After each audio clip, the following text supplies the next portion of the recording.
ಎಲ್ರಿಗೂ ನಮಸ್ಕಾರ. ನಾನು ನಿಮ್ಮ ಹಿಮದಲಿ ರಾಜ್ಯಶಾಸ್ತ್ರ ಉಪನ್ಯಾಸಕರು. ಇವತ್ತಿನ ಈ ತರಗತಿಯಲ್ಲಿ PU ಡಿಪಾರ್ಟ್ಮೆಂಟ್ ಇಂದ ಬಿಡುಗಡೆಯಾಗಿರುವಂಥ ಮಾದರಿ ಪ್ರಶ್ನೆ ಪತ್ರಿಕೆ 1ರಲ್ಲಿರುವ 1 ಮತ್ತು 2 ಅಂಕದ ಬಗ್ಗೆ ಸಂಪೂರ್ಣ ಮಾಹಿತಿಯನ್ನ ಪಡೆಯೋಕೆ ಪ್ರಯತ್ನ ಪಡೋಣ. 2025-26ನೇ ಸಾಲಿನಲ್ಲಿ ದ್ವಿತೀಯ PUC ರಾಜ್ಯಶಾಸ್ತ್ರವು ವಿಷಯಕ್ಕೆ ಸಂಬಂಧಿಸಿದಂತೆ PU ಇಲಾಖೆ ಬಿಡುಗಡೆ ಮಾಡಿರುವಂಥ ಮಾದರಿ ಪ್ರಶ್ನೆ ಪತ್ರಿಕೆಗಳನ್ನ ಇವತ್ತು 1 ಅಂಕ ಮತ್ತು 2 ಅಂಕದ ಪ್ರಶ್ನೆಗಳ ಬಗ್ಗೆ ಇಲ್ಲಿ ಮಾಹಿತಿಯನ್ನ ಕೊಡಲಾಗುತ್ತೆ. ಇವತ್ತಿನ ತರಗತಿಯಲ್ಲಿ ಭಾಗ ಎ ಮತ್ತು ಭಾಗ ಬಿ ನಲ್ಲಿ ಬರುವಂತ ಎಲ್ಲ ಪ್ರಶ್ನೆಗಳ ಬಗ್ಗೆ ಸಂಪೂರ್ಣ ಮಾಹಿತಿಯನ್ನ ಪಡೆಯೋಣ. ಭಾಗ ಎ ಕೆಳಗಿನ ಪ್ರಶ್ನೆಗಳಿಗೆ ಸರಿಯಾದ ಉತ್ತರವನ್ನು ಆಯ್ಕೆ ಮಾಡಿ ಬರೆಯಿರಿ. ಇಲ್ಲಿ ಒಂದು ಪ್ರಶ್ನೆಗೆ 4 ಉತ್ತರಗಳನ್ನ ಕೊಡಲಾಗಿದೆ. ಸರಿಯಾದ ಉತ್ತರವನ್ನ ಆಯ್ಕೆ ಮಾಡಿ ಬರೀಬೇಕಾಗಿರುವಂತ ಪ್ರಶ್ನೆ ಇದು. ಪ್ರಶ್ನೆ 1, ಮರು ಮತದಾನದ ವಿಷಯಕ್ಕೆ ಸಂಬಂಧಿಸಿದಂತೆ ಕೆಳಗೆ ನೀಡಿರುವ ಯಾವ ಹೇಳಿಕೆಯು ಸರಿಯಾಗಿದೆ? ಈ ಪ್ರಶ್ನೆ ದ್ವಿತೀಯ PUCಯ 2ನೇ ಅಧ್ಯಾಯದಿಂದ ಬಂದಿರುವಂತದ್ದು.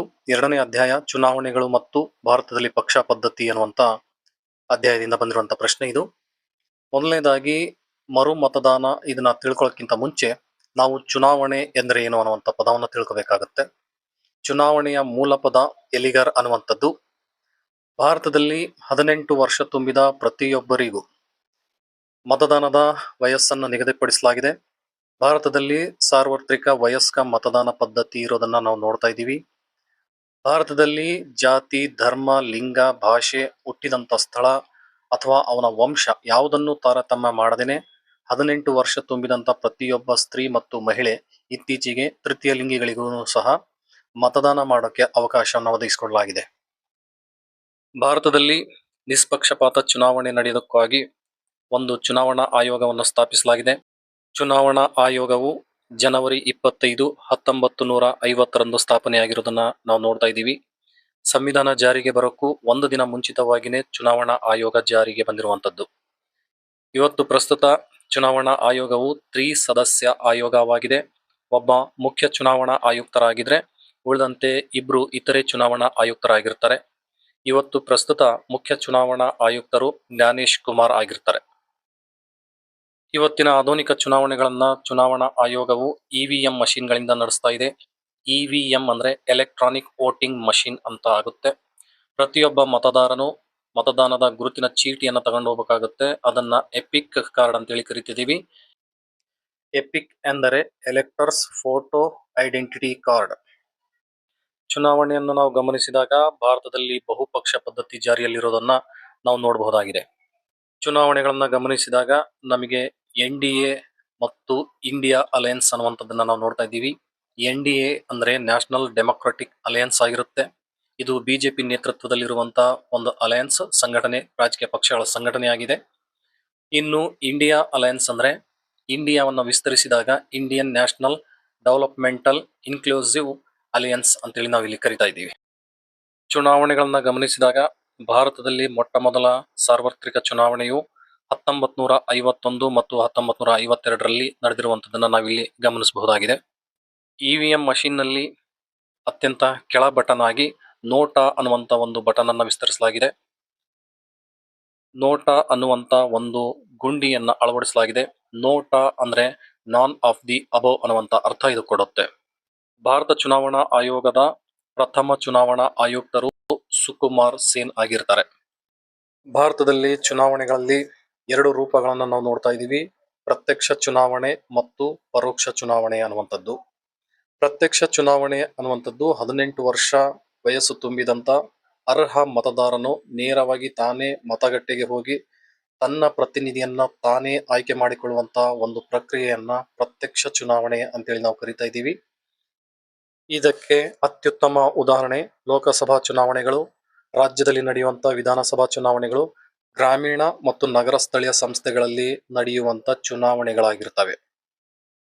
ಪರೋಕ್ಷ ಚುನಾವಣೆ ಅಂತಂದ್ರೆ ಮತದಾರನು ನೇರವಾಗಿ ಮತಗಟ್ಟೆಗೆ ಹೋಗದೇನೆ ತನ್ನ ಮೂಲಕ ಆಯ್ಕೆ ಆಗಿರುವಂತಹ ತನ್ನ ಪ್ರತಿನಿಧಿಯ ಮೂಲಕ ದೇಶದ ಅತ್ಯುನ್ನತ ಅಧಿಕಾರಿಯನ್ನು ಆಯ್ಕೆ ಮಾಡುವಂತ ಪ್ರಕ್ರಿಯೆಯನ್ನ ನಾವು ಪರೋಕ್ಷ ಮತದಾನ ಅಂತೇಳಿ ಕರಿತೀವಿ ಅಥವಾ ಪರೋಕ್ಷ ಚುನಾವಣೆ ಅಂತೇಳಿ ಕರಿತಾ ಇದ್ದೀವಿ. ಪರೋಕ್ಷ ಚುನಾವಣೆಯಲ್ಲಿ ಮತದಾರರು 18 ವರ್ಷ ತುಂಬಿದಂತ ಅರ್ಹ ಮತದಾರರ ಯಾವುದೇ ಪಾತ್ರ ಇರೋದಿಲ್ಲ. ಬದಲಾಗಿ ಮತದಾರರಿಂದ ಆಯ್ಕೆಯಾಗಿರುವಂತ ಪ್ರತಿನಿಧಿಗಳ ಪಾತ್ರ ಇಲ್ಲಿ ಹೆಚ್ಚಾಗಿರುತ್ತೆ. ಪರೋಕ್ಷ ಚುನಾವಣೆಗೆ ಅತ್ಯುತ್ತಮ ಉದಾಹರಣೆ ಭಾರತದ ರಾಷ್ಟ್ರಪತಿ ಮತ್ತು ಉಪರಾಷ್ಟ್ರಪತಿಗಳ ಚುನಾವಣೆಯಾಗಿರುತ್ತೆ. ಇನ್ನು ಚುನಾವಣಾ ಆಯೋಗದ ವಿಷಯಕ್ಕೆ ನಾವು ಬಂದಾಗ, ಚುನಾವಣಾ ಆಯುಕ್ತರು 3 ಜನ ಚುನಾವಣಾ ಆಯುಕ್ತರು ಇರ್ತಾರೆ.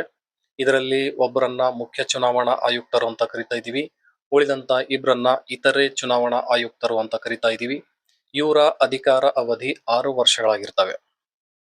ಮತದಾರರ ಗುರುತಿನ ಚೀಟಿಯನ್ನ ಪರಿಚಯಿಸಿದಂತವರು, ಅದನ್ನ ಕಡ್ಡಾಯಗೊಳಿಸಿದಂತವರು MS ಗಿಲ್ ಆಗಿರ್ತಾರೆ. ಅದನ್ನ ಪರಿಚಯಿಸಿದಂತವರು TN ಶೇಷನ್ ಆಗಿರ್ತಾರೆ.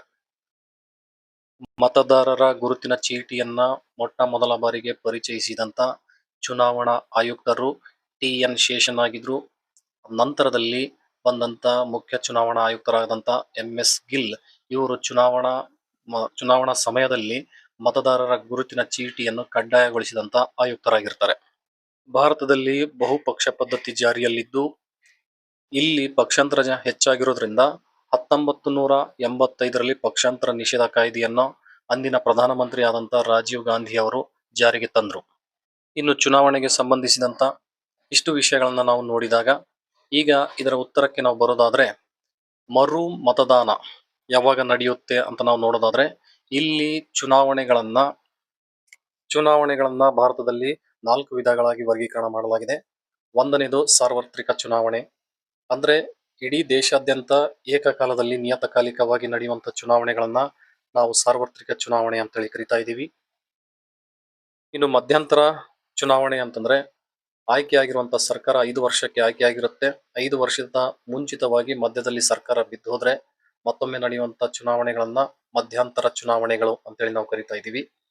ಇನ್ನು ಉಪಚುನಾವಣೆ ಅಂತ ನಾವು ಹೇಳ್ತಿದೀವಿ. ಯಾವುದೇ ಒಂದು ಕ್ಷೇತ್ರಕ್ಕೆ ಸಂಬಂಧಿಸಿದಂತೆ ಅಲ್ಲಿನ ಪ್ರತಿನಿಧಿ ಯಾವುದೇ ಕಾರಣದಿಂದ ಅವರ ಸ್ಥಾನ ತೆರವಾದಾಗ, ಆ ಸ್ಥಾನವು ಮರಣ, ರಾಜೀನಾಮೆ, ಅನರ್ಹತೆ, ಇನ್ನು ಯಾವುದೇ ಕಾರಣದಿಂದ ಸ್ಥಾನ ತೆರವಾದಾಗ ಅಲ್ಲಿ ಉಳಿದಂತ ಅವಧಿಗೆ ನಡೆಯುವಂತ ಚುನಾವಣೆಗಳನ್ನ ಉಪಚುನಾವಣೆ ಅಂತೇಳಿ ಕರಿತಾ ಇದೀವಿ.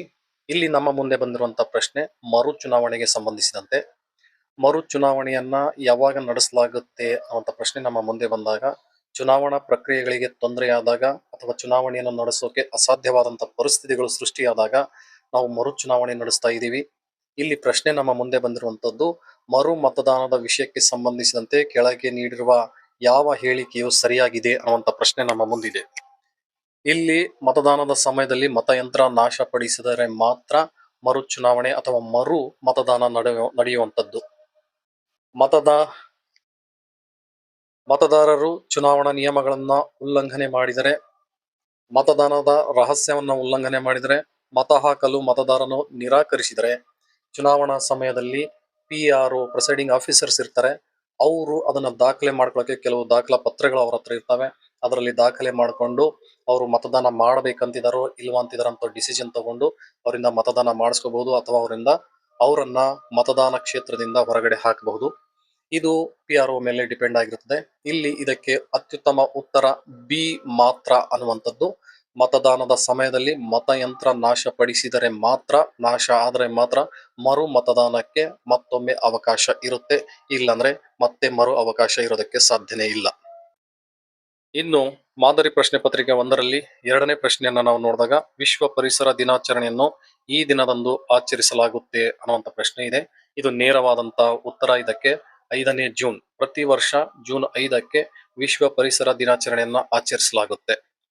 ಮಾದರಿ ಪ್ರಶ್ನೆ ಪತ್ರಿಕೆ 1ರಲ್ಲಿ ಇರುವಂತೆ 3ನೇ ಪ್ರಶ್ನೆ, ಲಿಬಿಯಾದ ನಿರಂಕುಶಾಧಿಕಾರಿ ಯಾರು ಅನ್ನುವಂತ ಪ್ರಶ್ನೆ ನಮ್ಮ ಮುಂದಿದೆ. ಇದಕ್ಕೆ ಅತ್ಯುತ್ತಮ ಉತ್ತರ ಮ್ಯಾನ್ಮಾರ್ ಗಡಾಫಿ ಅನ್ನುವಂಥದ್ದನ್ನ ನಾವು ನೋಡ್ತಾ ಇದೀವಿ. ಪ್ರತಿ ವರ್ಷ ಕೇಳಿರುವಂತ ಪ್ರಶ್ನೆ. ಲಿಬಿಯಾದ ಬಗ್ಗೆ ಸಂಕ್ಷಿಪ್ತವಾಗಿ ನಾವು ತಿಳ್ಕೋಬೇಕು ಅಂದ್ರೆ, ಇದು 24ನೇ ಡಿಸೆಂಬರ್ 1951ರಲ್ಲಿ ಲಿಬಿಯಾ ಸ್ವತಂತ್ರ ರಾಷ್ಟ್ರವಾಗಿ ಉದಯಿಸುತ್ತೆ. ಸ್ವತಂತ್ರ ರಾಷ್ಟ್ರವಾದಾಗ ಲಿಬಿಯಾದಲ್ಲಿ ಸಂವಿಧಾನಾತ್ಮಕ ಮತ್ತು ಆನುವಂಶಿಕ ರಾಜಪ್ರಭುತ್ವ ಅಸ್ತಿತ್ವದಲ್ಲಿರೋದನ್ನ ನಾವು ನೋಡ್ತಾ ಇದ್ದೀವಿ. ಆದ್ರೆ ಮಿಲಿಟರಿ ದಂಗೆ ನಡೆಯುತ್ತೆ. ಅಲ್ಲಿನ ರಾಜ ಇದ್ರಿಸ್ ಅನ್ನುವಂಥವ್ರಿದ್ರು. ಆ ಇದ್ರಿಸ್ ವಿರುದ್ಧ ಯುವ ನಾಯಕ ಆದಂತ ಮ್ಯಾನ್ಮಾರ್ ಅಲ್ ಗದ್ದಾಫಿ ದಂಗೆಯನ್ನ ಮಾಡಿ ಇಡೀ ಲಿಬಿಯಾದ ಅಧಿಕಾರವನ್ನ ತನ್ನ ಕೈಗೆ ತೆಗೆದುಕೊಳ್ತಾನೆ. ಈ ಗಡಾಫಿ ಅನ್ನುವಂಥವನು 1972ರಲ್ಲಿ ಲಿಬಿಯಾ ದೇಶದಲ್ಲಿ ಚುನಾವಣೆಗಳನ್ನ ಮತ್ತು ರಾಜಕೀಯ ಪಕ್ಷಗಳನ್ನ ನಿರ್ಬಂಧ ಮಾಡ್ತಾನೆ. 2011ರಲ್ಲಿ ಲಿಬಿಯಾದಲ್ಲಿ ಪ್ರಜಾಸತ್ತಾತ್ಮಕ ಹೋರಾಟದ ಫಲವಾಗಿ ಗಡಾಫಿಯನ್ನ ಅಲ್ಲಿನ ಜನರೇ ಕೊಂದು ಸಾಯಿಸುವಂತದನ್ನು ನಾವು ಸಹ ನೋಡಿದೀವಿ. ಈ ನಿರಂತರ ಕ್ರಾಂತಿಗೆ ಸಂಘಟನೆ ಅಲ್ಲಿ ಅಸ್ತಿತ್ವಕ್ಕೆ ಬರುತ್ತೆ. ಅದನ್ನ NTC ಸಂಘಟನೆ ಅಂತ ಕರಿತೀವಿ, ನ್ಯಾಷನಲ್ ಟ್ರಾನ್ಸಿಷನಲ್ ಕೌನ್ಸಿಲ್ ಅಂತೇಳಿ ನಾವು ಕರಿತಾ ಇದ್ದೀವಿ. ಈ NTC ಇಂದನೇ ಇವತ್ತು ಲಿಬಿಯಾದಲ್ಲಿ ಆಡಳಿತ ನಡೀತಿರೋದನ್ನ ನಾವು ನೋಡ್ತಾ ಇದ್ದೀವಿ. ಈ NTC 2011ರಲ್ಲಿ ಸ್ಥಾಪನೆಯಾದಾಗ ಅದಕ್ಕೆ ಅಧ್ಯಕ್ಷರಾಗಿ ಮುಸ್ತಫಾ ಅಬ್ದುಲ್ ಜಲೀಲ್ ಅನ್ನುವಂಥವ್ರು ಅದಕ್ಕೆ ಅಧ್ಯಕ್ಷರಾಗಿದ್ರು.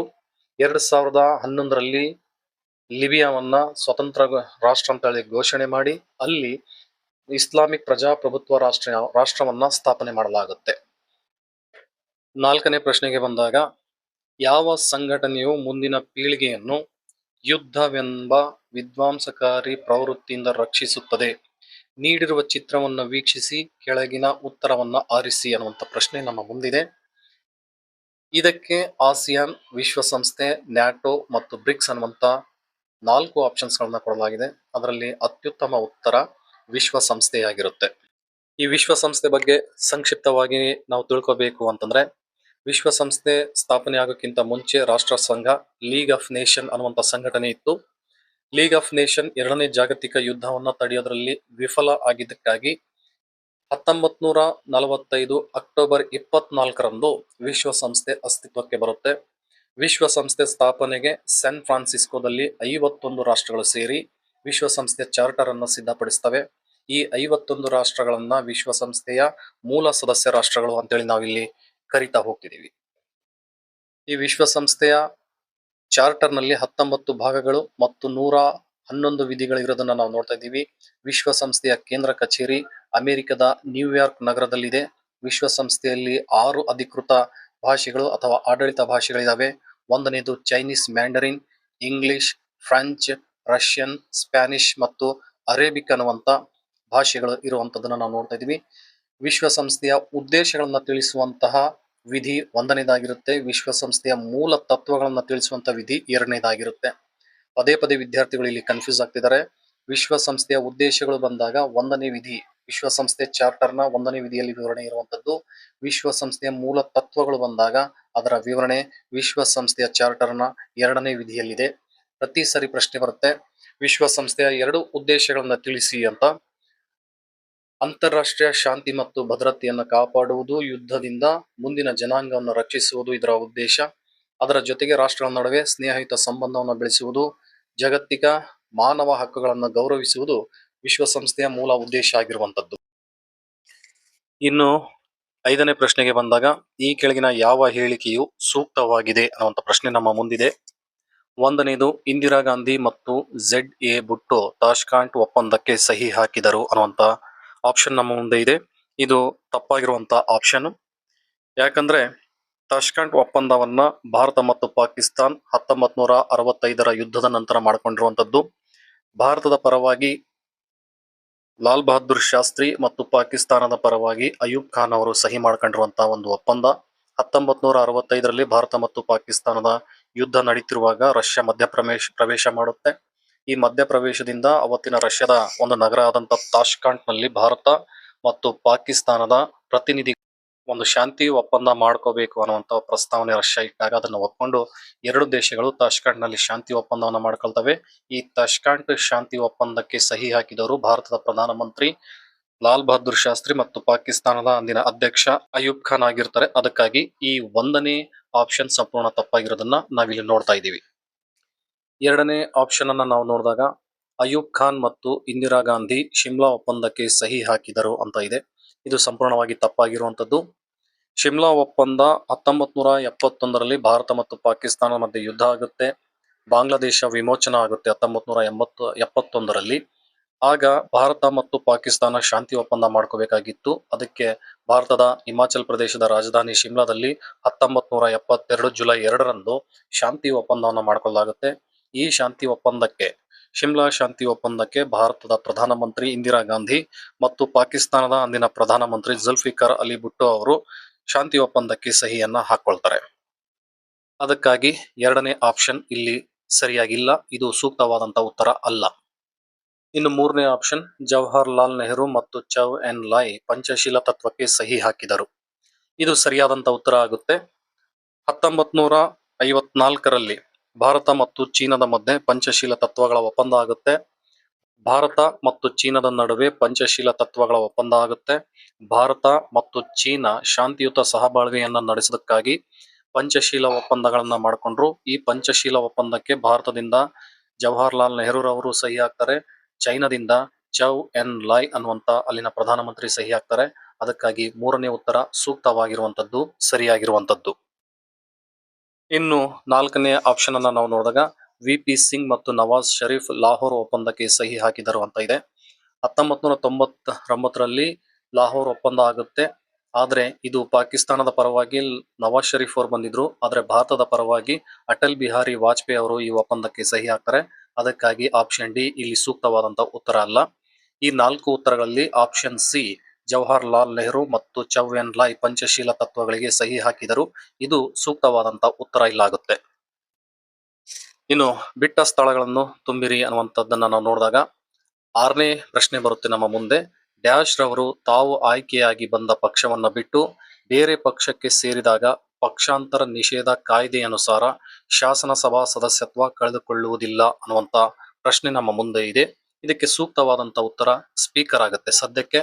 ಆದ್ರೆ ಸ್ಪೀಕರ್ ಉತ್ತರ ಬರ್ತಾ ಇದೆ ಅಂದಾಗ ಸ್ಪೀಕರ್ ಅವರು ತಾವು ಆಯ್ಕೆಯಾಗಿ ಬಂದಂತ ಪಕ್ಷವನ್ನ ಬಿಟ್ಟು ಬೇರೊಂದು ಪಕ್ಷ ಅವರು ಸೇರೋದಿಲ್ಲ. ಸ್ಪೀಕರ್ ಅವರು ಬೇರೊಂದು ಪಕ್ಷಕ್ಕೆ ಸೇರೋದಿಲ್ಲ, ಬದಲಾಗಿ ತಾವು ಆಯ್ಕೆಯಾಗಿ ಬಂದಂತ ಪಕ್ಷಕ್ಕೆ ರಾಜೀನಾಮೆ ಕೊಟ್ಟು ಪಕ್ಷಾತೀತ ವ್ಯಕ್ತಿಗಳಾಗಿ ಸ್ಪೀಕರ್ ಅವರ ಪೀಠದಲ್ಲಿ ಕೂತ್ಕೊಂಡು ಆಡಳಿತ ನಡೆಸುವಂತವರಾಗಿರ್ತಾರೆ. ಆದ್ರೆ ಇಲ್ಲಿ ಕೇಳುವಂತ ಪ್ರಶ್ನೆ ಸ್ವಲ್ಪ ಗೊಂದಲದಲ್ಲಿದೆ. ಆದ್ರೆ ಸದ್ಯಕ್ಕೆ ಸರಿಯಾದಂತ ಉತ್ತರ ಸ್ಪೀಕರ್ ಆಗಿರುತ್ತೆ. ಇನ್ನು 7ನೇ ಪ್ರಶ್ನೆಯನ್ನ ನಾವು ನೋಡಿದಾಗ ಡ್ಯಾಶ್ ರಂದು ಜೈವಿಕ ವೈವಿಧ್ಯ ಕಾಯ್ದೆ ಜಾರಿಗೆ ಬಂತು ಅನ್ನುವಂತ ಪ್ರಶ್ನೆ ಇದೆ. ಇದು 2002ರಲ್ಲಿ ಜೈವಿಕ ವೈವಿಧ್ಯಗಳ ಕಾಯ್ದೆ ಜಾರಿಗೆ ಬರುವುದನ್ನ ಭಾರತದಲ್ಲಿ ನಾವು ನೋಡ್ತಾ ಇದ್ದೀವಿ.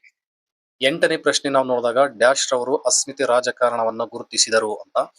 ಎಲ್ ಎ ಕಾಫ್ಮಾನ್ ರವರು ಅಮೆರಿಕದಲ್ಲಿ ಮೊದಲನೇ ಬಾರಿಗೆ ಅಸ್ಮಿತೆ ರಾಜಕಾರಣವನ್ನ ಗುರುತಿಸಿದಂತ ವ್ಯಕ್ತಿಯಾಗಿದ್ರು. ಅಮೆರಿಕದಲ್ಲಿ LGBT ಹೋರಾಟಗಳು ನಡೀತಿರ್ತವೆ. ಅದರಲ್ಲಿ ಎಲ್ ಎ ಕಾಫ್ಮಾನ್ ರವರು ಅಮೆರಿಕದಲ್ಲಿ ಮೊಟ್ಟ ಮೊದಲ ಬಾರಿಗೆ ಅಸ್ಮಿತೆ ರಾಜಕಾರಣವನ್ನ ಗುರುತಿಸಿದಂತ ವ್ಯಕ್ತಿಯಾಗಿದ್ರು. ಇನ್ನು 9ನೇ ಪ್ರಶ್ನೆ ನಾವು ನೋಡಿದಾಗ ಅಂತಾರಾಷ್ಟ್ರೀಯ ನ್ಯಾಯಾಲಯವು ಡ್ಯಾಶ್ ನಲ್ಲಿದೆ ಅಂದ್ರೆ ನಗರದಲ್ಲಿದೆ ಅನ್ನುವಂತ ಉತ್ತರ ನಮಗೆ ಬರುತ್ತೆ. ಕಾಮನ್ ಆಗಿ ನಾವು ಅರ್ಥ ಮಾಡ್ಕೋಬಹುದು. ಅಂತಾರಾಷ್ಟ್ರೀಯ ನ್ಯಾಯಾಲಯ ಹೇಗ್ ನಗರದಲ್ಲಿದೆ. ಅಂತಾರಾಷ್ಟ್ರೀಯ ನ್ಯಾಯಾಲಯವು ವಿಶ್ವಸಂಸ್ಥೆಯ 6 ಪ್ರಮುಖ ಅಂಗ ಸಂಸ್ಥೆಗಳಲ್ಲಿ ಒಂದಾಗಿರುವಂತದ್ದು. ಇದು ನೆದರ್ಲ್ಯಾಂಡಿನ ರಾಜಧಾನಿಯಾದಂತ ದಿ ಹೇಗ್ ನಗರದಲ್ಲಿ ಅಂತಾರಾಷ್ಟ್ರೀಯ ನ್ಯಾಯಾಲಯ ಇದೆ. ಈ ನ್ಯಾಯಾಲಯದಲ್ಲಿ 15 ಜನ ನ್ಯಾಯಾಧೀಶರು ಇರ್ತಾರೆ. ಇವರ ಅಧಿಕಾರಾವಧಿ 9 ವರ್ಷ ಆಗಿರುತ್ತೆ. ಇವರು ತಮ್ಮಲ್ಲಿ ಒಬ್ಬರು ಅಧ್ಯಕ್ಷರು ಮತ್ತು ಉಪಾಧ್ಯಕ್ಷರನ್ನ ಆಯ್ಕೆ ಮಾಡ್ಕೊಳ್ತಾರೆ. ಇವರ ಅಧಿಕಾರಾವಧಿ, ಅಧ್ಯಕ್ಷರ ಮತ್ತು ಉಪಾಧ್ಯಕ್ಷರ ಅಧಿಕಾರಾವಧಿ 3 ವರ್ಷ ಆಗಿರುತ್ತೆ. ಇಂಟರ್ನ್ಯಾಷನಲ್ ಕೋರ್ಟ್ ಆಫ್ ಜಸ್ಟಿಸ್ ಅಥವಾ ಅಂತಾರಾಷ್ಟ್ರೀಯ ನ್ಯಾಯಾಲಯ ಅನ್ನುವಂಥದ್ದು 2 ರಾಷ್ಟ್ರಗಳ ನಡುವಿನ ವಿವಾದಗಳನ್ನ ಬಗೆಹರಿಸುವಂತ ನ್ಯಾಯಾಲಯವಾಗಿ ಕೆಲಸ ಮಾಡುತ್ತೆ. ಇನ್ನು CHOGM ನ ನಾಯಕತ್ವವನ್ನು ಡ್ಯಾಶ್ ದೇಶ ವಹಿಸಿದೆ ಅನ್ನುವಂಥದ್ದಿದೆ. ಇದು ಇಂಗ್ಲೆಂಡ್ ದೇಶ ವಹಿಸಿರುವಂತದನ್ನ ನಾವು ನೋಡ್ತಾ ಇದ್ದೀವಿ. CHOGM ಅಂದ್ರೆ Commonwealth heads of government meeting ಅನ್ನುವಂತ ಅರ್ಥ ಇಲ್ಲಿ ಬರುತ್ತೆ. ಕಾಮನ್ವೆಲ್ತ್ ರಾಷ್ಟ್ರಗಳು ಅಂತಂದ್ರೆ ಒಂದು ಕಾಲದಲ್ಲಿ ಬ್ರಿಟಿಷರ ಆಡಳಿತಕ್ಕೆ ಒಳಪಟ್ಟಂತ ರಾಷ್ಟ್ರಗಳಿಗೆ ಕಾಮನ್ವೆಲ್ತ್ ರಾಷ್ಟ್ರಗಳು ಅಂತೇಳಿ ಕರೀತಾರೆ. ಇದನ್ನ CHOGM ಸಂಘಟನೆ ಅಂತಾನೂ ಕರೀತಾರೆ. ಇದರ ಅಧ್ಯಕ್ಷತೆಯನ್ನು ಇಂಗ್ಲೆಂಡ್ ದೇಶ ಇವತ್ತಿಗೂ ವಹಿಸಿಕೊಂಡಿರುವಂತದನ್ನ ನಾವಿಲ್ಲಿ ನೋಡ್ತಾ ಇದ್ದೀವಿ. ಇನ್ನು ಹೊಂದಿಸಿ ಬರೆಯಿರಿ ಅನ್ನ ನಾವು ನೋಡಿದಾಗ ಇಲ್ಲಿ 5 ಉತ್ತರಗಳು ನಾವು ಹುಡುಕ್ಬೇಕಾಗಿರುತ್ತೆ. ಮೊದಲನೇದಾಗಿ ಬೌಂಡ್ರಿ ಕಮಿಷನ್, ಇದರ ಅಧ್ಯಕ್ಷರು ಅಥವಾ ಅದಕ್ಕೆ ಸಂಬಂಧಪಟ್ಟಂತ ಸರಿಯಾದಂತ ಉತ್ತರ ಭಾಗ ಬಿ ನಲ್ಲಿ ಯಾವ್ದಿದೆ ಅಂತ ನಾವು ನೋಡಿದಾಗ ಸರ್ ಸಿರಿಲ್ ರ್ಯಾಡ್ ಕ್ಲಿಪ್ ಇದಕ್ಕೆ ಸರಿಯಾದಂತ ಉತ್ತರ ಆಗಿರುತ್ತೆ. ಇನ್ನು ಬೌಂಡ್ರಿ ಕಮಿಷನ್ ಬಗ್ಗೆ ನಾವು ತಿಳ್ಕೊಳ್ತಾ ಹೋದ್ರೆ ಭಾರತ ಮತ್ತು ಪಾಕಿಸ್ತಾನ ಗಡಿಯನ್ನ ಗುರುತಿಸೋದಕ್ಕಾಗಿ ಬ್ರಿಟಿಷ್ ಸರ್ಕಾರ ಅಂದಿನ ಇಂಗ್ಲೆಂಡ್ ನ್ಯಾಯಾಧೀಶರಾದಂತ ಸರ್ ಸಿರಿಲ್ ರ್ಯಾಡ್ ಕ್ಲಿಪ್ ಅವರನ್ನ ಬೌಂಡ್ರಿ ಕಮಿಷನ್ ಅನ್ನ ಅಧ್ಯಕ್ಷರನ್ನಾಗಿ ಮಾಡುತ್ತೆ. ಇದು ಭಾರತ ಮತ್ತು ಪಾಕಿಸ್ತಾನದ ನಡುವೆ ಗಡಿಯನ್ನ ಗುರುತಿಸುವಂತ ಕೆಲಸ ಮಾಡಿತ್ತು. ಪೂರ್ವದ ಪಾಕಿಸ್ತಾನ ಮತ್ತು ಪಶ್ಚಿಮದ ಪಾಕಿಸ್ತಾನ ಎಲ್ಲೆಲ್ಲಿ ಇದೆ, ಯಾವ ಭಾಗ ಯಾವ ದೇಶಕ್ಕೆ ಸೇರಿದೆ ಅನ್ನುವಂತ ಗುರುತು ಹಾಕೋದಕ್ಕಾಗಿ ಬೌಂಡ್ರಿ ಕಮಿಷನ್ ಅನ್ನ ನೇಮಕ ಮಾಡಿದ್ರು. ಅದಕ್ಕೆ ಅಧ್ಯಕ್ಷರಾಗಿ ಸರ್ ಸಿರಿಲ್ ರ್ಯಾಡ್ ಕ್ಲಿಪ್ ಅವರು ಇದ್ರು. ಪೂರ್ವದ ಪಾಕಿಸ್ತಾನ್ ಗುರುತಿಸೋದಕ್ಕಾಗಿ ಒಂದು ಬೌಂಡ್ರಿ ಕಮಿಷನ್, ಪಶ್ಚಿಮದ ಪಾಕಿಸ್ತಾನ್ ಗುರುತಿಸೋದಕ್ಕಾಗಿ ಒಂದು ಬೌಂಡ್ರಿ ಕಮಿಷನ್ ಮಾಡಿದ್ರು. ಆ ಎರಡು ಬೌಂಡ್ರಿ ಕಮಿಷನ್ಗೆ ಅಧ್ಯಕ್ಷರಾಗಿ ಸರ್ ಸಿರಿಲ್ ರ್ಯಾಡ್ಕ್ಲಿಫ್ ಅವರು ಅಧ್ಯಕ್ಷತೆಯನ್ನ ವಹಿಸಿದ್ರು. ಇನ್ನು ಎರಡನೇ ಹೊಂದಿಸಿ ಬರೆಯಿರಿಯನ್ನ ನಾವು ನೋಡಿದಾಗ ಲಾಲ್ ಬಹದ್ದೂರ್ ಶಾಸ್ತ್ರಿ ಅಕಾಡೆಮಿ ಅಂತ ಕೊಟ್ಟಿದ್ದಾರೆ. ಅದಕ್ಕೆ ಸರಿಯಾದಂತ ಉತ್ತರ ಮಸೂರಿ. ಉತ್ತರಾಖಂಡದಲ್ಲಿರುವಂತಹ ಮಸೂರಿಯಲ್ಲಿ ಲಾಲ್ ಬಹದ್ದೂರ್ ಶಾಸ್ತ್ರಿ ಅಕಾಡೆಮಿ ಇದೆ. ಹೊಸದಾಗಿ ಆಯ್ಕೆಯಾಗಿರುವಂತ IAS ಅಧಿಕಾರಿಗಳಿಗೆ ತರಬೇತಿಯನ್ನ ನೀಡುವಂತ ಒಂದು ಕೇಂದ್ರ ಆಗಿರುತ್ತೆ ಲಾಲ್ ಬಹದ್ದೂರ್ ಶಾಸ್ತ್ರಿ ಅಕಾಡೆಮಿ ಅಂತೇಳಿ ಇದನ್ನ ಕರೀತಾರೆ. ಇದು ಮಸೂರಿಯಲ್ಲಿದೆ.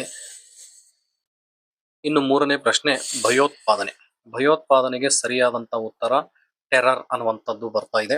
ಭಯೋತ್ಪಾದನೆ ಪದದ ಮೂಲ ಪದ ಟೆರರ್ ಅನ್ನುವಂಥದ್ದಾಗಿರುತ್ತೆ. ಭಯೋತ್ಪಾದನೆ ಅಂದ್ರೆ ತಮ್ಮ ಸ್ವಾರ್ಥ ಸಾಧನೆಗಾಗಿ ಜನಸಾಮಾನ್ಯರಲ್ಲಿ ಭಯವನ್ನ ಉತ್ಪಾದನೆ ಮಾಡುವಂತಹ ಸಂಘಟನೆಗಳಿಗೆ ಭಯೋತ್ಪಾದನೆ ಸಂಘಟನೆಗಳು ಅಂತೇಳಿ ಕರೀತಾ ಇದ್ದಾರೆ. ಅಫ್ಘಾನಿಸ್ತಾನದಲ್ಲಿ ನಾವು ನೋಡಿದಂಗೆ ತಾಲಿಬಾನ್ ಸಂಘಟನೆ ಭಯೋತ್ಪಾದಕ ಸಂಘಟನೆ ಆಗಿರೋದನ್ನ ಇಲ್ಲಿ ಉದಾಹರಣೆಯಾಗಿ ನಾವು ಕೊಡಬಹುದಾಗಿದೆ. ಇನ್ನು ಮೂರನೇ ಪ್ರಶ್ನೆ 24ನೇ ಅಕ್ಟೋಬರ್ 1945. ಇದಕ್ಕೆ ಸರಿಯಾದಂತ ಉತ್ತರ ವಿಶ್ವಸಂಸ್ಥೆ ಆಗಿರುತ್ತೆ. ವಿಶ್ವಸಂಸ್ಥೆ 24ನೇ ಅಕ್ಟೋಬರ್ 1945ಕ್ಕೆ ಸ್ಥಾಪನೆ ಆಯಿತು. ಇದೇ 24ನೇ ಅಕ್ಟೋಬರ್ 1945ಕ್ಕೆ ಅಮೆರಿಕದ ಸ್ಯಾನ್ ಫ್ರಾನ್ಸಿಸ್ಕೋ ಸಮ್ಮೇಳನ ನಡೆಯುತ್ತೆ. ಈ ಸ್ಯಾನ್ ಫ್ರಾನ್ಸಿಸ್ಕೋ ಸಮ್ಮೇಳನದಲ್ಲಿ 51 ರಾಷ್ಟ್ರಗಳು ಭಾಗವಹಿಸಿದ್ದು, ಅದರಲ್ಲಿ ಭಾರತನೂ ಸಹ ಒಂದು. ಅದಕ್ಕಾಗಿ ಈ 51 ರಾಷ್ಟ್ರಗಳಿಗೆ ವಿಶ್ವಸಂಸ್ಥೆಯ ಮೂಲ ಸದಸ್ಯ ರಾಷ್ಟ್ರಗಳು ಅಂತೇಳಿ ಕರಿತಾ ಇದ್ದೀವಿ. ಇನ್ನು 5ನೇ ಪ್ರಶ್ನೆ ಮೂಕನಾಯಕ. ಇದಕ್ಕೆ ಸರಿಯಾದಂತ ಉತ್ತರ ಡಾಕ್ಟರ್ BR ಅಂಬೇಡ್ಕರ್. ದ್ವಿತೀಯ PUCಯಲ್ಲಿ ಬರುವಂತ ದಲಿತ ಚಳುವಳಿ ಅನ್ನುವಂತ ಒಂದು ಟಾಪಿಕ್ ನಲ್ಲಿ ನಾವು ಡಾಕ್ಟರ್ BR ಅಂಬೇಡ್ಕರ್ ಅವರ ಬಗ್ಗೆ ಓದ್ತಾ ಇದ್ದೀವಿ. ಡಾಕ್ಟರ್ BR ಅಂಬೇಡ್ಕರ್ ಅವರು ದಲಿತರ ಕುರಿತು ಬರೆಯುವಂತ ಪತ್ರಿಕೆಯನ್ನ ಮೂಕನಾಯಕ ಅಂತ ಹೆಸರು ಕೊಟ್ಟಿದ್ರು. ಇದು ಡಾಕ್ಟರ್ BR ಅಂಬೇಡ್ಕರ್ ಅವರು ಬರೀತಿರುವಂತ ಪತ್ರಿಕೆಯ ಹೆಸರಾಗಿತ್ತು. ಅವರು ಸಂಪಾದಕರಾಗಿದ್ದಂತ ಪತ್ರಿಕೆಯ ಹೆಸರಾಗಿತ್ತು ಮೂಕನಾಯಕ. ಈ ಬಿ ಭಾಗದಲ್ಲಿ ಇರುವಂತ 6 ಆಪ್ಷನ್ಸ್ ಗಳಲ್ಲಿ ಕೇಂದ್ರೀಯ ಶಾಸಕಾಂಗ ಅನ್ನುವಂಥದ್ದು ಇದು ಎಕ್ಸ್ಟ್ರಾ ಆಪ್ಷನ್ ಆಗಿರುತ್ತೆ. ಬೌಂಡ್ರಿ ಕಮಿಷನ್ಗೆ Sir Cyril Radcliffe, Lal Bahadur Shastri ಅಕಾಡೆಮಿಗೆ ಮಸೂರಿ, ಭಯೋತ್ಪಾದನೆಗೆ ಟೆರರ್, 24ನೇ ಅಕ್ಟೋಬರ್ 1945ಕ್ಕೆ ವಿಶ್ವಸಂಸ್ಥೆ, ಮೂಕನಾಯಕಕ್ಕೆ ಡಾಕ್ಟರ್ BR ಅಂಬೇಡ್ಕರ್ ಇದಕ್ಕೆ ಸರಿಯಾದಂತ ಉತ್ತರಗಳಾಗಿರ್ತವೆ. ಇನ್ನು 1 ಅಂಕದ ಪ್ರಶ್ನೆಗಳಿಗೆ ನಾವು ಬಂದಾಗ 12ನೇ ಪ್ರಶ್ನೆ ಆಪರೇಷನ್ ಪೋಲೋ ಎಂದರೇನು ಅನ್ನುವಂಥದ್ದು ನಮ್ಮ ಮುಂದೆ ಬರ್ತಾ ಇದೆ. ಆಪರೇಷನ್ ಪೋಲೋ ಅನ್ನುವಂಥದ್ದು ಹೈದರಾಬಾದ್ ಸಂಸ್ಥಾನವನ್ನ ಭಾರತೀಯ ಒಕ್ಕೂಟದಲ್ಲಿ ವಿಲೀನ ಮಾಡಿಕೊಳ್ಳೋದಕ್ಕಾಗಿ ನಡೆಸಿದಂತ ಕಾರ್ಯಾಚರಣೆಯನ್ನ ಆಪರೇಷನ್ ಪೋಲೋ ಅಂತ ಕರಿತಾ ಇದೀವಿ ನಾವು. ಹೈದರಾಬಾದ್ ಸಂಸ್ಥಾನದ ಬಗ್ಗೆ ನಾವು ತಿಳ್ಕೊಳ್ತಾ ಹೋದ್ರೆ ದೇಶೀಯ ಸಂಸ್ಥಾನಗಳಲ್ಲಿಯೇ ಅತ್ಯಂತ ದೊಡ್ಡ ಸಂಸ್ಥಾನ ಆಗಿತ್ತು. 1947ರ ಭಾರತ ಸ್ವತಂತ್ರ ಕಾಯ್ದೆಯ ಪ್ರಕಾರ ಬ್ರಿಟಿಷ್ ಇಂಡಿಯಾವನ್ನ ಭಾರತ ಮತ್ತು ಪಾಕಿಸ್ತಾನಗಳಾಗಿ ವಿಭಜನೆಯನ್ನ ಮಾಡಿಕೊಡಲಾಯಿತು. ದೇಶೀಯ ಸಂಸ್ಥಾನಗಳನ್ನ ದೇಶೀಯ ರಾಜರು ಆಡಳಿತ ನಡೆಸುತ್ತಿದ್ದಂತ ಸಂಸ್ಥಾನಗಳ ಮುಂದೆ 3 ಆಪ್ಷನ್ಸ್ ಗಳನ್ನ ಈ 1947ರ ಕಾಯ್ದೆ ಕೊಟ್ಟಿರುವಂತದ್ದು. ಒಂದು, ಭಾರತದ ಒಕ್ಕೂಟಕ್ಕೆ ಅವರು ಸೇರ್ಕೋಬಹುದಾಗಿತ್ತು, ಅಥವಾ ಪಾಕಿಸ್ತಾನದ ಒಕ್ಕೂಟ ಸೇರ್ಕೋಬಹುದಾಗಿತ್ತು, ಅಥವಾ ಸ್ವತಂತ್ರ ರಾಜರಾಗಿ ಆಡಳಿತ ನಡೆಸಬಹುದಾಗಿತ್ತು. ಹೈದರಾಬಾದ್ ಸಂಸ್ಥಾನ ಅವತ್ತಿನ ದೇಶೀಯ ಸಂಸ್ಥಾನಗಳಲ್ಲಿನೇ ಅತ್ಯಂತ ದೊಡ್ಡ ಸಂಸ್ಥಾನ ಆಗಿತ್ತು. ಹೈದರಾಬಾದ್ ನಿಜಾಮ ಉಸ್ಮಾನ್ ಅಲಿ ಖಾನ್ ಹೈದರಾಬಾದ್ ಅನ್ನ ಸ್ವತಂತ್ರ ರಾಜ್ಯವಾಗಿ ಆಡಳಿತ ನಡೆಸೋದಕ್ಕೋಸ್ಕರ ಪ್ರಯತ್ನ ಪಟ್ಟಂತ ವ್ಯಕ್ತಿ. ಭಾರತದ ಮಧ್ಯ ಭಾಗದಲ್ಲಿ ಒಂದು ಸ್ವತಂತ್ರ ದೇಶ ಇರೋದು ಬಹಳ ಕಷ್ಟಕರ ಅಂತ ಭಾವಿಸಿದಂತ ಸರ್ದಾರ್ ವಲ್ಲಭಾಯ್ ಪಟೇಲ್ ರವರು ಹೈದರಾಬಾದ್ ಸಂಸ್ಥಾನದ ಮೇಲೆ ಕಾರ್ಯಾಚರಣೆಯನ್ನ ಮಾಡ್ತಾರೆ. ಹೈದರಾಬಾದ್ ನಲ್ಲಿ ನಿಜಾಮನ ಪ್ಯಾರಾಮಿಲಿಟರಿ ಆದಂತ ರಾಜಕಾರರು ಅತಿ ದೌರ್ಜನ್ಯವನ್ನ ಮಾಡ್ತಾ ಇದ್ರು. ಈ ದೌರ್ಜನ್ಯವನ್ನ ನೋಡಕ್ಕಾಗ್ದೇನೆ ಸರ್ದಾರ್ ವಲ್ಲಭಾಯ್ ಪಟೇಲ್ ರವರು ಸೆಪ್ಟೆಂಬರ್ 1948ರಂದು ಹೈದರಾಬಾದ್ ಪ್ರವೇಶವನ್ನ ಮಾಡಿ ಅಲ್ಲಿ ಒಂದು ಕಾರ್ಯಾಚರಣೆಯನ್ನ ನಡೆಸ್ತಾರೆ, ಮಿಲಿಟರಿ ಕಾರ್ಯಾಚರಣೆಯನ್ನ. ಅದಕ್ಕೆ ಆಪರೇಷನ್ ಪೋಲೋ ಅಂತ ಹೆಸರಿಡ್ತಾರೆ. ಆಪರೇಷನ್ ಪೋಲೋ ಅಂತ ಹೆಸರು ಬರೋದಕ್ಕೆ ಕಾರಣ ಏನು ಅಂದ್ರೆ, ಜಗತ್ತಿನಲ್ಲಿ ಅವತ್ತು ಹೈದರಾಬಾದ್ ಸಂಸ್ಥಾನದಲ್ಲಿ ಪೋಲೋ ಆಟದ ಕ್ರೀಡಾಂಗಣಗಳು ಬಹಳ ಇದ್ವು. ಅದಕ್ಕಾಗಿ ಅದಕ್ಕೆ ಆಪರೇಷನ್ ಪೋಲೋ ಅಂತ ಹೆಸರಿಟ್ರು. ಸೆಪ್ಟೆಂಬರ್ 17, 1948ಕ್ಕೆ ಹೈದರಾಬಾದ್ ನಿಜಾಮ ಭಾರತದ ಮುಂದೆ ಶರಣಾದಾಗ ಆ ಆಪರೇಷನ್ ಪೋಲೋ ಕಾರ್ಯಾಚರಣೆ ಮುಕ್ತಾಯ ಆಗುತ್ತೆ. ಇನ್ನು 13ನೇ ಪ್ರಶ್ನೆಯನ್ನ ನಾವು ನೋಡಿದಾಗ ಪಶ್ಚಿಮ ಘಟ್ಟ ಚಳುವಳಿ ಯಾರು ಪ್ರಾರಂಭಿಸಿದರು ಅನ್ನುವಂಥ ಪ್ರಶ್ನೆ ನಮ್ಮ ಮುಂದೆ ಬರ್ತಾ ಇದೆ. ಪಶ್ಚಿಮ ಘಟ್ಟ ಚಳುವಳಿ 1970ರಲ್ಲಿ ಕುದುರೆಮುಖ ಯೋಜನೆ ಕುರಿತಾಗಿ ಚಳುವಳಿ ಪ್ರಾರಂಭ ಆಗುತ್ತೆ. ಅಲ್ಲಿನ ಗಣಿಗಾರಿಕೆ ಕುರಿತು ಚಳುವಳಿ ಇದು ಪ್ರಾರಂಭವಾಗುತ್ತೆ. ಪಶ್ಚಿಮ ಘಟ್ಟದ ಜನರು ಗಣಿಗಾರಿಕೆಯಿಂದ ತೊಂದರೆ ಎದುರಿಸುತ್ತಿದ್ದು ಅದನ್ನ ಪಶ್ಚಿಮ ಘಟ್ಟ ಚಳುವಳಿಯನ್ನ ಪ್ರಾರಂಭ ಮಾಡ್ತಾರೆ. ತುಂಗಾ ಮೂಲವನ್ನ ಉಳಿಸಿ ಗಣಿಗಾರಿಕೆಯನ್ನ ಅಳಿಸಿ ಅನ್ನುವಂತ ಘೋಷಣೆ ಮೂಲಕ ಪಶ್ಚಿಮ ಘಟ್ಟ ಚಳುವಳಿಯನ್ನ ಪಶ್ಚಿಮ ಘಟ್ಟದಲ್ಲಿರುವಂತಹ ಜನರು ಈ ಚಳುವಳಿಯನ್ನ ಪ್ರಾರಂಭ ಮಾಡೋದನ್ನ ನಾವಿಲ್ಲಿ ನೋಡ್ತಾ ಇದ್ದೀವಿ. ಪ್ರಶ್ನೆ 14, ಜಿಲ್ಲೆಯಲ್ಲಿ ಮಾನವ ಹಕ್ಕುಗಳನ್ನು ರಕ್ಷಿಸುವ ಮುಖ್ಯಸ್ಥರು ಯಾರು ಅನ್ನುವಂಥದ್ದಿದೆ. ಜಿಲ್ಲೆಯಲ್ಲಿ ಮಾನವ ಹಕ್ಕುಗಳನ್ನು ರಕ್ಷಿಸುವಂತ ಮುಖ್ಯಸ್ಥರು, ಇದಕ್ಕೆ ಉತ್ತರ ಜಿಲ್ಲೆಯಲ್ಲಿ ಮಾನವ ಹಕ್ಕುಗಳನ್ನು ರಕ್ಷಿಸುವಂತ ಜವಾಬ್ದಾರಿ ಜಿಲ್ಲಾಧಿಕಾರಿಗಳದಾಗಿರ್ತದೆ. ನಮ್ಮ ಟೆಕ್ಸ್ಟ್ ಬುಕ್ ಪ್ರಕಾರ ಭಾರತದಲ್ಲಿ ಮಕ್ಕಳ ಹಕ್ಕುಗಳ ಉಲ್ಲಂಘನೆಯಾದಾಗ ಜಿಲ್ಲೆಯಲ್ಲಿ ಜಿಲ್ಲಾಧಿಕಾರಿಯು ಮಕ್ಕಳ ಹಕ್ಕುಗಳ ರಕ್ಷಕರಾಗಿರ್ತಾರೆ. ಅದರ ಜೊತೆಗೆ ಜಿಲ್ಲಾಧಿಕಾರಿಗಳು ಜಿಲ್ಲೆಯಲ್ಲಿನ ಮಾನವ ಹಕ್ಕುಗಳ ರಕ್ಷಣೆಯ ಮುಖ್ಯಸ್ಥರು ಸಹ ಆಗಿರ್ತಾರೆ. ಇನ್ನು 15ನೇ ಪ್ರಶ್ನೆ, LAC ಅನ್ನು ವಿಸ್ತರಿಸಿ. LAC ಅನ್ನುವಂಥದ್ದು ಭಾರತ ಮತ್ತು ಚೈನಾದ ನಡುವೆ ಇರುವಂತಹ ಗಡಿ ರೇಖೆಯಾಗಿದೆ. ಭಾರತ ಮತ್ತು ಚೈನಾದ ನಡುವೆ ಇರುವಂತಹ ಸಾಂಪ್ರದಾಯಿಕ ಗಡಿ ರೇಖೆಯನ್ನ ಮ್ಯಾಕ್-ಮೋಹನ್ ರೇಖೆ ಅಂತ ಗುರುತಿಸಲಾಗುತ್ತೆ. ಇದು ಬ್ರಿಟಿಷರು ಗುರುತಿಸುವಾಗಿರುವಂತಹ ರೇಖೆಯಾಗಿತ್ತು. ಆದರೆ 1962ರಲ್ಲಿ ಚೈನಾ ಭಾರತದ ಮೇಲೆ ಆಕ್ರಮಣವನ್ನ ಮಾಡುತ್ತೆ. ಈ ಆಕ್ರಮಣದಿಂದ ಭಾರತದ ಅಕ್ಸೈ ಚೀನ್ ಅನ್ನುವಂಥ ಪ್ರದೇಶವನ್ನ ಚೀನಾ ಆಕ್ರಮಣ ಮಾಡಿಕೊಂಡು ಹೊಸದಾದಂತ ಒಂದು ಗಡಿ ರೇಖೆಯನ್ನ ನಿರ್ಮಾಣ ಮಾಡುತ್ತೆ. ಅದನ್ನ LAC ಅಂತ ನಾವು ಕರಿತಾ ಇದ್ದೀವಿ. ಇದು 1962ರಲ್ಲಿ ನಿರ್ಮಾಣ ಆಗಿರುವಂತಹ ಗಡಿ ರೇಖೆಯಾಗಿದೆ. LAC ಅನ್ನ ನಾವು ವಿಸ್ತರಿಸಿದಾಗ ಲೈನ್ ಆಫ್ ಆಕ್ಚುವಲ್ ಕಂಟ್ರೋಲ್ ಅನ್ನುವಂತ ಅರ್ಥ ನಮಗಿಲ್ಲಿ ಬರುತ್ತೆ. ಇನ್ನು 16ನೇ ಪ್ರಶ್ನೆ ನಾವು ನೋಡಿದಾಗ ಬಂಗಬಂಧು ಎಂದು ಯಾರನ್ನು ಕರೆಯಲಾಗುತ್ತೆ ಅಂತ ಕರೀತಾರೆ. ಇದು ಭಾರತ ಮತ್ತು ಬಾಂಗ್ಲಾದೇಶದ ಸಂಬಂಧಗಳಲ್ಲಿ ಬರುವಂತ ಪ್ರಶ್ನೆಯಾಗಿರುತ್ತೆ. 1970ರಲ್ಲಿ ಪೂರ್ವದ ಪಾಕಿಸ್ತಾನ ಆದಂತ ಬಾಂಗ್ಲಾದೇಶ್, ಇವತ್ತಿನ ಬಾಂಗ್ಲಾದೇಶದಲ್ಲಿದ್ದಂತ ನಾಯಕ ಶೇಖ್ ಮುಜಿಬುರ್ ರೆಹಮಾನ್ ಅವರು ಪಶ್ಚಿಮದ ಪಾಕಿಸ್ತಾನದೊಂದಿಗೆ ಯುದ್ಧ ಮಾಡಿ ಹೋರಾಟ ಮಾಡ್ತಿರ್ತಾರೆ. ಆಗ ಭಾರತ ಮಧ್ಯಪ್ರವೇಶ ಮಾಡಿ 1971ಕ್ಕೆ ಬಾಂಗ್ಲಾದೇಶದ ಉದಯಕ್ಕೆ ಭಾರತ ಕಾರಣ ಆಗುತ್ತೆ. ಈ ಎಲ್ಲಾ ಹೋರಾಟಗಳನ್ನ ನೋಡಿ ಶೇಖ್ ಮುಜಿಬುರ್ ರೆಹಮಾನ್ ಅವರನ್ನ ಬಂಗಬಂಧು ಅಂತೇಳಿ ಬಂಗಾಳಿಗಳು ಕರೆಯುವಂತ ಒಂದು ಬಿರುದಾಗಿರುತ್ತೆ. ಇನ್ನು 17ನೇ ಪ್ರಶ್ನೆಯನ್ನ ನಾವು ನೋಡಿದಾಗ ರಾಜ್ಯವೇ ಚುನಾವಣಾ ವೆಚ್ಚವನ್ನು ಭರಿಸುವುದು ಎಂದರೇನು ಅನ್ನುವಂತ ಪ್ರಶ್ನೆ ನಮ್ಮ ಮುಂದೆ ಇದೆ. ಭಾರತದಲ್ಲಿ ರಾಜಕೀಯ ಪಕ್ಷಗಳು ಚುನಾವಣೆಯನ್ನ ಗೆಲ್ಲದಕ್ಕಾಗಿ ಶತಾಯಗತಾಯ ಪ್ರಯತ್ನವನ್ನ ಪಡ್ತಿದ್ದಾವೆ. ಏನೆಲ್ಲ ಸಾಧ್ಯತೆ ಇದೆ ಅದೆಲ್ಲಾ ಸಾಧ್ಯತೆಗಳನ್ನ ಮಾಡಿ ರಾಜಕೀಯ ಅಧಿಕಾರವನ್ನ ಹಿಡಿಯೋದಕ್ಕಾಗಿ ರಾಜಕೀಯ ಪಕ್ಷಗಳು ಹುಟ್ಕೊಂಡಿದ್ದಾವೆ. ಇಲ್ಲಿ ಚುನಾವಣೆಯಲ್ಲಿ ಸ್ಪರ್ಧಿಸಲು ಮಾನ್ಯತೆ ಪಡೆದ ರಾಜಕೀಯ ಪಕ್ಷಗಳಿಗೆ ಚುನಾವಣಾ ಸಮಯದಲ್ಲಿ ವಾಹನಗಳಿಗೆ ಇಂಧನ, ಮೈಕ್, ಕರಪತ್ರ, ಪತ್ರಿಕೆಗಳಲ್ಲಿ ಪ್ರಕಟಣೆ, ಎಲೆಕ್ಟ್ರಾನಿಕ್ ಮಾಧ್ಯಮಗಳಲ್ಲಿ ಪ್ರಚಾರ ಮುಂತಾದವುಗಳ ವೆಚ್ಚವನ್ನ ರಾಜ್ಯ ಭರಿಸಿಕೊಡಬೇಕು. ಇದರಿಂದ ರಾಜಕೀಯ ಪಕ್ಷಗಳಿಗೆ ಹೆಚ್ಚು ತೊಂದರೆ ಆಗೋದಿಲ್ಲ. ಅವಾಗ ನಿಷ್ಪಕ್ಷಪಾತವಾದಂತ ಚುನಾವಣೆಗಳು ನಡೀತವೆ. ಗೆದ್ದು ಬಂದಂತ ರಾಜಕೀಯ ಪಕ್ಷ ಅಧಿಕಾರದ ಚುಕ್ಕಾಣಿಯನ್ನ ಹಿಡಿದು ಪ್ರಜಾಸೇವೆ ಮಾಡೋದಕ್ಕೆ ತನ್ನ ಸಮಯವನ್ನ ಮೀಸಲಿಡುತ್ತೆ ಅನ್ನುವಂತ ಒಂದು ಕಲ್ಪನೆ.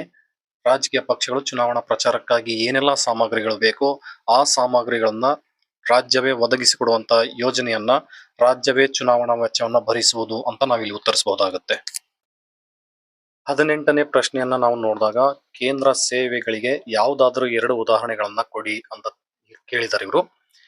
ಕೇಂದ್ರ ಸೇವೆಗಳು ಅನ್ನುವಂಥದ್ದು ಕೇವಲ ಕೇಂದ್ರ ಸರ್ಕಾರದ ಅಧೀನದಲ್ಲಿ ಕೆಲಸ ಮಾಡುವಂತ ಸೇವೆಗಳಾಗಿರ್ತವೆ. ಭಾರತ ಒಂದು ಸಂಯುಕ್ತ ರಾಷ್ಟ್ರ ಆಗಿರೋದ್ರಿಂದ ಕೇಂದ್ರ ಸರ್ಕಾರ ಮತ್ತು ರಾಜ್ಯ ಸರ್ಕಾರ ಅನ್ನುವಂತ ದ್ವಿ ಸರ್ಕಾರ ಪದ್ಧತಿಯನ್ನು ನಾವಿಲ್ಲಿ ಕಾಣಬಹುದಾಗಿದೆ. ಈ ದ್ವಿ ಸರ್ಕಾರ ಪದ್ಧತಿಯಲ್ಲಿ ಸಂವಿಧಾನವೇ ಅಧಿಕಾರವನ್ನ ಹಂಚಿಕೆಯನ್ನ ಮಾಡಿಕೊಟ್ಟಿದೆ. ಕೇಂದ್ರ ಸರ್ಕಾರದ ಅಧಿಕಾರವನ್ನ ಕೇಂದ್ರ ಪಟ್ಟಿಯಲ್ಲಿ, ರಾಜ್ಯ ಸರ್ಕಾರದ ಅಧಿಕಾರವನ್ನ ರಾಜ್ಯ ಪಟ್ಟಿಯಲ್ಲಿ ಇಟ್ಟಿರೋದನ್ನ ನಾವಿಲ್ಲಿ ಗಮನಿಸ್ತಾ ಇದ್ದೀವಿ. ಕೇಂದ್ರ ಪಟ್ಟಿಯಲ್ಲಿ ಬರುವಂತ ವಿಷಯಗಳ ದೈನಂದಿನ ಆಡಳಿತ ನೋಡ್ಕೊಂಡು ಹೋಗೋದಕ್ಕಾಗಿ ವಿಧಿ 312ರ ಪ್ರಕಾರ ಸೃಷ್ಟಿಸಲಾದಂತಹ ಸೇವೆಗಳನ್ನ ಕೇಂದ್ರ ಸೇವೆಗಳು ಅಂತೇಳಿ ಕರಿತೀವಿ. ಕೇಂದ್ರ ಸೇವೆಗಳನ್ನ ಹೆಚ್ಚಿಸುವ ಅಥವಾ ಕಡಿಮೆ ಮಾಡುವಂತ ಅಧಿಕಾರ ಸಂಸತ್ತಿಗಿರೋದನ್ನ ನಾವಿಲ್ಲಿ ಗಮನಿಸ್ತಾ ಇದ್ದೀವಿ. ಕೇಂದ್ರ ಸೇವೆಗಳನ್ನ ದರ್ಜೆ 1, ದರ್ಜೆ 2, ದರ್ಜೆ 3 ಮತ್ತು ದರ್ಜೆ 4 ಅಂತ ಅಧಿಕಾರಿಗಳನ್ನ ವಿಂಗಡಣೆ ಮಾಡಿದೀವಿ. ಕೇಂದ್ರ ಸೇವೆಗಳಿಗೆ ಅತ್ಯುತ್ತಮ ಉದಾಹರಣೆ ಅಂತಂದ್ರೆ ಭಾರತೀಯ ವಿದೇಶಾಂಗ ಸೇವೆ, ಭಾರತೀಯ ರೈಲ್ವೆ ಸೇವೆ, ಭಾರತೀಯ ರಕ್ಷಣಾ ಸೇವೆ, ಇಂತಹ ಹಲವಾರು ಬರ್ತಿದಾವೆ. ಕೇಂದ್ರದ 2 ಸೇವೆಗಳನ್ನ ತಿಳಿಸಿ ಅಂತ ಹೇಳಿದಕ್ಕಾಗಿ ಭಾರತದ ವಿದೇಶಾಂಗ ಸೇವೆ ಮತ್ತು ಭಾರತ ರೈಲ್ವೆ ಸೇವೆ, ಭಾರತ ರಕ್ಷಣಾ ಸೇವೆಯನ್ನ ನಾವಿಲ್ಲಿ ತಿಳಿಸಬಹುದಾಗಿದೆ. ಇನ್ನು 19ನೇ ಪ್ರಶ್ನೆಯನ್ನ ನಾವು ಗಮನಿಸಿದಾಗ ಕೇಂದ್ರ ಲೋಕಸೇವಾ ಆಯೋಗದ ಸದಸ್ಯರ ಪದಚ್ಯುತಿ ವಿಧಾನವನ್ನ ಬರೆಯಿರಿ ಅಂತ ಕೇಳಿದ್ದಾರೆ. ಕೇಂದ್ರ ಲೋಕಸೇವಾ ಆಯೋಗ ಅಂದ್ರೆ UPSC ಅಂತ ನಾವು ಕರಿತಿದೀವಿ, ಯೂನಿಯನ್ ಪಬ್ಲಿಕ್ ಸರ್ವಿಸ್ ಕಮಿಷನ್. ಇದು ವಿಧಿ 315ರ ಪ್ರಕಾರ ಸೃಷ್ಟಿಯಾಗಿರುವಂತದ್ದು. 3 ಲೋಕಸೇವಾ ಆಯೋಗಗಳನ್ನ ಸ್ಥಾಪಿಸೋಕೆ ಅವಕಾಶ ಇದೆ. ಒಂದು UPSC union public service commission, ಎರಡನೇದು ಸ್ಟೇಟ್ ಪಬ್ಲಿಕ್ ಸರ್ವಿಸ್ ಕಮಿಷನ್, ಮೂರನೇದು ಜಾಯಿಂಟ್ ಪಬ್ಲಿಕ್ ಸರ್ವಿಸ್ ಕಮಿಷನ್ ಅನ್ನುವಂಥದ್ದು. ಮೂರನ್ನ ಸೃಷ್ಟಿಸೋಕೆ ನಮಗೆ ಅಧಿಕಾರ ಇರುವಂತದ್ದು. ಕೇಂದ್ರ ಲೋಕಸೇವಾ ಆಯೋಗದಲ್ಲಿ ಒಬ್ರು ಅಧ್ಯಕ್ಷರಿರ್ತಾರೆ, 10 ಮಂದಿ ಸದಸ್ಯರಿರ್ತಾರೆ. ಇದರಲ್ಲಿ ಅರ್ಧದಷ್ಟು ಸದಸ್ಯರಿಗೆ ಆಡಳಿತಾತ್ಮಕ ಅನುಭವ ಇರಬೇಕು. ಇನ್ನು ಅರ್ಧದಷ್ಟು ಸದಸ್ಯರ ಅನುಭವದ ಬಗ್ಗೆ ಸಂವಿಧಾನ ಯಾವುದೇ ವಿವರಣೆಯನ್ನ ಕೊಟ್ಟಿಲ್ಲ. ಕೇಂದ್ರ ಲೋಕಸೇವಾ ಆಯೋಗದ ಸದಸ್ಯರ ಅಧಿಕಾರ ಅವಧಿ 6 ವರ್ಷ. ಇವರ ನಿವೃತ್ತಿ ವಯಸ್ಸು 65 ವರ್ಷ ಆಗಿರುತ್ತದೆ. ಯಾವುದು ಮುಂಚಿತವಾಗಿರುತ್ತೋ ಅದು ಅವರಿಗೆ ಅಪ್ಲೈ ಆಗ್ತಿರೋದನ್ನ ನಾವಿಲ್ಲಿ ನೋಡ್ತಾ ಇದ್ದೀವಿ. ಇಲ್ಲಿನ ಸದಸ್ಯರು ಅವರ ದುರ್ನಡತೆ ಆಧಾರದ ಮೇಲೆ ಇವರು ದುರ್ನಡತೆಯನ್ನ ಮಾಡಿದ್ದಾರೆ ಅಂತ ಸುಪ್ರೀಂ ಕೋರ್ಟ್ ನಲ್ಲಿ ವಿಚಾರಣೆ ಆಗಬೇಕು. ಸುಪ್ರೀಂ ಕೋರ್ಟ್ ಜಡ್ಜ್ಮೆಂಟ್ ಬಂದ ನಂತರ ರಾಷ್ಟ್ರಪತಿಗಳು ಇವರನ್ನ ಅಧಿಕಾರದಿಂದ ವಜಾಗೊಳಿಸ್ತಾರೆ. ಇದಕ್ಕೆ ಸಂಕ್ಷಿಪ್ತವಾದಂತ ಉತ್ತರ ಅಂದ್ರೆ, ಕೇಂದ್ರ ಲೋಕಸೇವಾ ಆಯೋಗದ ಸದಸ್ಯರ ಅವರ ದುರ್ನಡತೆಯ ಆಧಾರದ ಮೇಲೆ ಸುಪ್ರೀಂ ಕೋರ್ಟ್ ವಿಚಾರಣೆ ಮುಗಿದ ನಂತರ ರಾಷ್ಟ್ರಪತಿಗಳ ಆದೇಶದ ಮೇರೆಗೆ ಮಾತ್ರ ಅಧಿಕಾರದಿಂದ ಪದಚ್ಯುತಗೊಳಿಸುವಂತ ಅಧಿಕಾರ ಇದೆ. ರಾಷ್ಟ್ರಪತಿಗಳ ಆದೇಶದ ಮೇರೆಗೆ ಮಾತ್ರ UPSC ಸದಸ್ಯರನ್ನ ಅಧಿಕಾರದಿಂದ ಪದಚ್ಯುತಿಗೊಳಿಸುವಂತ ಅಧಿಕಾರ ಇರುವಂತದ್ದು. 20ನೇ ಪ್ರಶ್ನೆ ಬಂದಾಗ, ಡಾಕ್ಟರ್ BR ಅಂಬೇಡ್ಕರ್ ಅವರ 3 ಜನಪ್ರಿಯ ವಾಣಿಗಳನ್ನ ತಿಳಿಸಿ ಅನ್ನುವಂಥದ್ದಿದೆ. ಡಾಕ್ಟರ್ BR ಅಂಬೇಡ್ಕರ್ ಅವರು 3 ಜನಪ್ರಿಯ ವಾಣಿಗಳನ್ನ ಹೇಳಿದ್ರು: ಶಿಕ್ಷಣ, ಸಂಘಟನೆ ಮತ್ತು ಹೋರಾಟ. ಮೊದಲು ನೀವು ಶಿಕ್ಷಣವನ್ನ ಪಡ್ಕೊಳ್ಳಿ, ಆಮೇಲೆ ಸಂಘಟಿತರಾಗಿ, ಆಮೇಲೆ ಹೋರಾಟವನ್ನ ಮಾಡಿ ಯಶಸ್ಸನ್ನ ಪಡೆಯಿರಿ ಅನ್ನುವಂತ 3 ವಾಣಿಗಳನ್ನ ಅವ್ರು ಹೇಳೋಗಿದ್ದಾರೆ. ಇವತ್ತಿಗೂ ಸಹ ಡಾಕ್ಟರ್ BR ಅಂಬೇಡ್ಕರ್ ಅವರ ಮೂರ್ತಿಯನ್ನು ನಾವು ನೋಡಿದಾಗ ಅವರ ಪಾದದ ಕಡೆ ಬರೆದಿರುತ್ತೆ ಶಿಕ್ಷಣ, ಸಂಘಟನೆ ಮತ್ತು ಹೋರಾಟ. ಪ್ರಶ್ನೆ 21 ನಾವು ನೋಡಿದಾಗ, ಕೆಳಗಿನ ಚಿತ್ರವನ್ನ ಉಲ್ಲೇಖಿಸಿ ಕಡ್ಡಾಯ ಶಿಕ್ಷಣದ ಅರ್ಥವನ್ನು ಬರೆಯಿರಿ. ಕೆಳಗಡೆ ಒಂದು ಚಿತ್ರವನ್ನ ಕೊಟ್ಟಿದ್ದಾರೆ, ಆ ಚಿತ್ರವನ್ನ ನೋಡಿ ನಾವು ಕಡ್ಡಾಯ ಶಿಕ್ಷಣದ ಬಗ್ಗೆ ಅರ್ಥವನ್ನ ಬರಿಬೇಕಾಗುತ್ತೆ. ಪ್ರಜಾಪ್ರಭುತ್ವ ಯಶಸ್ವಿ ಆಗಬೇಕಂದ್ರೆ ಅಲ್ಲಿನ ಪ್ರಜೆಗಳು ಜಾಗೃತರಾಗಿರ್ಬೇಕು, ವಿದ್ಯಾವಂತರಾಗಿರ್ಬೇಕು. ಅದಕ್ಕಾಗಿನೇ ಭಾರತದ ಮಹಾನ್ ಅರ್ಥಶಾಸ್ತ್ರಜ್ಞರಾದಂತ ಅಮರ್ತ್ಯ ಸೇನ್ ರವರು ಅನಕ್ಷರತೆಯನ್ನು ಒಂದು ಅಸ್ವಾತಂತ್ರ್ಯ ಅಂತ ಹೇಳಿರುವಂತದ್ದು. ಕಡ್ಡಾಯ ಶಿಕ್ಷಣ ಅಂತಂದ್ರೆ 2001ರಲ್ಲಿ ಸರ್ವ ಶಿಕ್ಷಣ ಅಭಿಯಾನವನ್ನ ಜಾರಿಗೆ ತಗೊಂಡು ಬಂದ್ರು. ಇದರಿಂದ ಭಾರತದ ಪ್ರತಿಯೊಬ್ಬ ಮಗು 6ರಿಂದ 14 ವರ್ಷ ತುಂಬಿದಂತ ಪ್ರತಿಯೊಬ್ಬ ಮಗುವಿಗೂ ಉಚಿತ ಮತ್ತು ಕಡ್ಡಾಯ ಶಿಕ್ಷಣವನ್ನ ಕೊಡೋದನ್ನೇ ನಾವು ಕಡ್ಡಾಯ ಶಿಕ್ಷಣದ ಹಕ್ಕು ಅಂತೇಳಿ ಕರಿತಾ ಇದ್ದೀವಿ. ಇನ್ನು 22ನೇ ಪ್ರಶ್ನೆಯನ್ನ ನಾವು ನೋಡಿದಾಗ, NDA ಮೈತ್ರಿಕೂಟದ ಯಾವುದಾದರೂ 2 ರಾಜಕೀಯ ಪಕ್ಷಗಳನ್ನು ತಿಳಿಸಿ ಅಂತ ಇದೆ. NDA ಅಂದ್ರೆ ಬಿಜೆಪಿ ನೇತೃತ್ವದಲ್ಲಿರುವಂತಹ ಒಂದು ಮೈತ್ರಿಕೂಟ. NDA ನ್ಯಾಷನಲ್ ಡೆಮೊಕ್ರಾಟಿಕ್ ಅಲಿಯನ್ಸ್ ಅಂತೇಳಿ ಕರಿತಾ ಇದ್ದೀವಿ. ಇವತ್ತು ಕೇಂದ್ರದಲ್ಲಿ NDA ನೇತೃತ್ವದ ಸರ್ಕಾರ ಇರುವಂತದ್ದನ್ನ ನಾವು ಗಮನಿಸ್ತಾ ಇದ್ದೀವಿ. NDA ಮೈತ್ರಿಕೂಟದಲ್ಲಿ ಇರುವಂತ 2 ರಾಜಕೀಯ ಪಕ್ಷಗಳನ್ನ ಬಹಳ ಈಸಿಯಾಗಿ ನಾವು ನೆನಪಿಟ್ಕೊಳ್ಳೋದಕ್ಕೋಸ್ಕರ ಕರ್ನಾಟಕದಲ್ಲಿನೇ JDS ಅದರ ಒಂದು ಮೈತ್ರಿಕೂಟದಲ್ಲಿರುವಂತದ್ದು. ಮೊನ್ನೆ ಬಿಹಾರದಲ್ಲಿ ಚುನಾವಣೆಗಳನ್ನ ನಾವು ಗಮನಿಸಿದೀವಿ. RJD ನೆನಪಿಟ್ಕೊಳ್ಳೋಕೆ ಬಹಳ ಸುಲಭವಾಗಿರುವಂತದ್ದು. JDS ಮತ್ತು RJD ಪಕ್ಷಗಳು NDA ಮೈತ್ರಿಕೂಟದ 2 ರಾಜಕೀಯ ಪಕ್ಷಗಳಾಗಿದ್ದಾವೆ. ಬಹಳ ಈಸಿಯಾಗಿ ನಾವು ಉತ್ತರ ಕೊಡೋದಕ್ಕೆ ಸಾಧ್ಯವಾಗ್ತದೆ. 23ನೇ ಪ್ರಶ್ನೆಯನ್ನ ನಾವು ಗಮನಿಸಿದಾಗ, ಅಂತಾರಾಷ್ಟ್ರೀಯ ಸಂಬಂಧಗಳನ್ನು ವ್ಯಾಖ್ಯಾನಿಸಿ ಅನ್ನುವಂಥದ್ದು ಇದೆ. ಅಂತಾರಾಷ್ಟ್ರೀಯ ಸಂಬಂಧಗಳ ಬಗ್ಗೆ ಓಲಾ ಜೋಸೆಫ್ ಅನ್ನುವಂಥವ್ರು ತಮ್ಮ ವ್ಯಾಖ್ಯಾನವನ್ನ ಕೊಟ್ಟಿರ್ತಾರೆ. ಓಲಾ ಜೋಸೆಫ್ ರವರ ಪ್ರಕಾರ ಅಂತಾರಾಷ್ಟ್ರೀಯ ಸಂಬಂಧ ಎಂಬುದು ಅಂತಾರಾಷ್ಟ್ರೀಯ ವ್ಯವಸ್ಥೆಯೊಳಗೆ ರಾಷ್ಟ್ರಗಳ ನಡುವೆ ಅಥವಾ ವಿವಿಧ ಸಂಘಟನೆಗಳ ಸದಸ್ಯರ ನಡುವೆ ಉಂಟಾಗುವ ಪ್ರಕ್ರಿಯೆಗಳ ಅಧ್ಯಯನವಾಗಿರುತ್ತೆ ಅಂತ ಹೇಳಿದ್ದಾರೆ. ಅಂತಾರಾಷ್ಟ್ರೀಯ ಸಂಬಂಧಗಳು ಅಂತ ನಾವು ಜನರಲ್ ಆಗಿ ಹೇಳಬೇಕು ಅಂದ್ರೆ 2 ಪರಮಾಧಿಕಾರ ಹೊಂದಿರುವಂತ ರಾಷ್ಟ್ರಗಳ ನಡುವಿನ ಸಂಬಂಧವನ್ನು ಅಂತಾರಾಷ್ಟ್ರೀಯ ಸಂಬಂಧ ಅಂತೇಳಿ ಕರಿತಾ ಇದ್ದೀವಿ. ಇದನ್ನ 18ನೇ ಶತಮಾನದಲ್ಲಿ ಜೆರ್ಮಿ ಬೆಂಥಾಮ್ ರವರು ಮೊದಲನೇ ಬಾರಿ ಅಂತಾರಾಷ್ಟ್ರೀಯ ಸಂಬಂಧ ಅನ್ನುವಂತ ಪದವನ್ನ ಬಳಸಿದಂತವರು. ಇನ್ನು ಪರಮಾಧಿಕಾರ ಅನ್ನುವಂತ ಪದವನ್ನ ಮೊದಲು ಬಳಸಿದಂತವರು ಜೀನ್ ಬೋರ್ಡಿನ್ ಆಗಿರ್ತಾರೆ. ಇವರು ತಮ್ಮ ಗ್ರಂಥ ಡಿ ರಿಪಬ್ಲಿಕವನ್ನ 1576ರಲ್ಲಿ ಬರೀತಾರೆ. ಅದರಲ್ಲಿ ಮೊದಲನೇ ಬಾರಿ ಪರಮಾಧಿಕಾರದ ಬಗ್ಗೆ ಅವರು ಮಾತಾಡಿರುವಂತದನ್ನ ನಾವಿಲ್ಲಿ ಗಮನಿಸಬಹುದಾಗಿದೆ. 24ನೇ ಪ್ರಶ್ನೆಯನ್ನು ನಾವು ಗಮನಿಸಿದಾಗ, ಮತ್ತು ಇದು ಕೊನೆಯ ಪ್ರಶ್ನೆ ಆಗಿರುತ್ತೆ, 2 ಅಂಕದ ಕೊನೆಯ ಪ್ರಶ್ನೆಯಲ್ಲಿ ನಾವು ಗಮನಿಸಿದಾಗ, ಪೆರಿಸ್ಟ್ರೋಯಿಕಾ ಮತ್ತು ಗ್ಲಾಸ್ ನಾಸ್ಟ್ ಎಂದರೇನು ಅನ್ನುವಂತ ಪ್ರಶ್ನೆ ನಮ್ಮ ಮುಂದೆ ಬರ್ತದೆ. ಇದು ರಷ್ಯಾದ ಪದಗಳಾಗಿರೋದ್ರಿಂದ ಸ್ವಲ್ಪ ಕಷ್ಟಕರವಾಗಿರ್ತವೆ ಉಚ್ಚಾರಣೆ ಮಾಡೋದಕ್ಕೋಸ್ಕರ. ಸೋವಿಯತ್ ಒಕ್ಕೂಟ ವಿಘಟನೆಯಾದಾಗ ಈ ಎರಡು ಒಪ್ಪಂದಗಳು ಬಹಳ ದೊಡ್ಡ ಮಟ್ಟಕ್ಕೆ ಕೆಲಸ ಮಾಡಿರುವಂತದ್ದು. ಪೆರಿಸ್ಟ್ರೊಯ್ಕಾ ಮತ್ತು ಗ್ಲಾಸ್ ನಾಸ್ಟ್ ಅನ್ನುವಂಥದ್ದು. ಪೆರಿಸ್ಟ್ರೊಯ್ಕಾ ಅಂತಂದ್ರೆ ಪುನರ್ರಚನೆ, ಗ್ಲಾಸ್ ನಾಸ್ಟ್ ಅಂತಂದ್ರೆ ಮುಕ್ತತೆ. ಇದನ್ನ 1985ರಲ್ಲಿ ಅಂದಿನ ಸೋವಿಯತ್ ರಷ್ಯಾದ ಅಧ್ಯಕ್ಷರಾದಂತ ಮಿಖೈಲ್ ಬೋರ್ಗೆಚೆವ್ ರವರು ಇದನ್ನ ಪರಿಚಯಿಸ್ತಾರೆ. ಈ ಗ್ಲಾಸ್ನಾಸ್ಟ್ ಮತ್ತು ಪೆರಿಸ್ಟ್ರೊಯ್ಕಾ ಇದರ ನಂತರ ರಷ್ಯಾ ವಿಘಟನೆಯಾಗುತ್ತೆ. ಅಲ್ಲಿಂದ ಶೀತಲ ಸಮರ ಸ್ವಲ್ಪ ಕಡಿಮೆ ಆಗುತ್ತೆ ಅನ್ನುವಂತ ವಿಚಾರವನ್ನ ನಾವು 9ನೇ ಅಧ್ಯಾಯದಲ್ಲಿ ಓದ್ತಿರೋದನ್ನ ಇಲ್ಲಿ ಗಮನಿಸಬಹುದಾಗುತ್ತೆ. ಇಷ್ಟೆಲ್ಲ ವಿಚಾರ ನಮ್ಮ PU ಬೋರ್ಡಿನಿಂದ ಬಿಡುಗಡೆಯಾಗಿರುವಂತ ಪ್ರಶ್ನೆ ಪತ್ರಿಕೆ 1ರಲ್ಲಿರುವಂತ 1 ಅಂಕದ ಮತ್ತು 2 ಅಂಕದ ಪ್ರಶ್ನೆಗಳಿಗೆ ವಿವರಣೆಗಳನ್ನ ನಾನು ಕೊಡೋದಕ್ಕೆ ಪ್ರಯತ್ನ ಪಟ್ಟಿದ್ದೀನಿ. ಮುಂದಿನ ತರಗತಿಯಲ್ಲಿ 2ನೇ ಪ್ರಶ್ನೆ ಪತ್ರಿಕೆಯ ಬಗ್ಗೆ ವಿವರಣೆ ಕೊಡೋದಕ್ಕೆ ಪ್ರಯತ್ನಿಸ್ತೇನೆ. ಅಲ್ಲಿವರೆಗೂ ಎಲ್ಲರಿಗೂ ಶುಭವಾಗಲಿ. ಎಲ್ರಿಗೂ ನಮಸ್ಕಾರಗಳು.